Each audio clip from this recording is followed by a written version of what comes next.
ইচ্ছে করলে অনেক বড় বড় চাকরি করতে পারতাম। আমার জীবনে দ্বিতীয় বিভাগ নেই।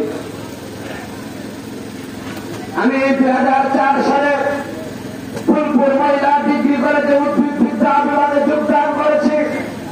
এই চলতি মাসে আমার বেতন হয়েছে। কিছু মূর্খ মানুষ বলে আমি কিসের অধ্যাপক, কি শাখায় মাথা চিনতে লেখাপড়া করো নাই,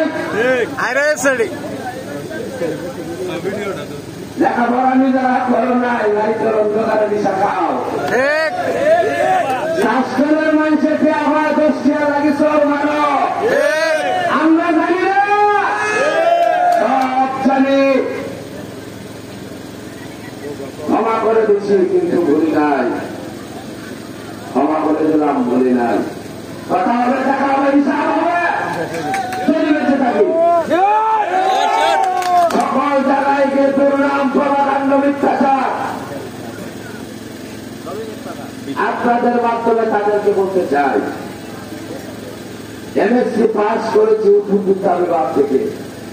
2004 সালের 16 আগস্ট মহিলা কলেজে আমি যোগদান করেছি।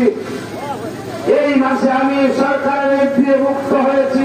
গত ঈদের আগে 22,000 টাকার স্কেলে 33,400 টাকা আমি বেতন উত্তোলন করেছি। মূর্খের দল, তোমরা খবর দিয়ে দেখো।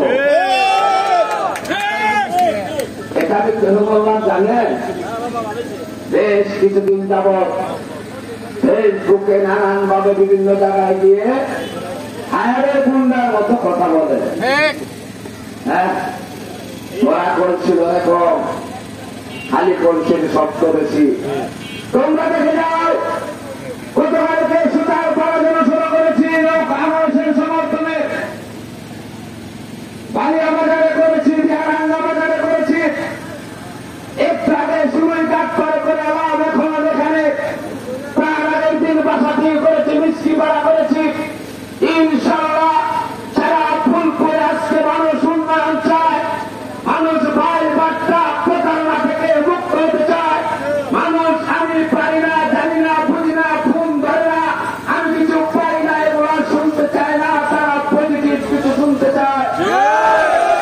আজকের দিনে ফুলপুরের মানুষ একত্রিত হয়েছে, সারা বাংলাদেশে উন্নয়ন এগিয়ে যাচ্ছে।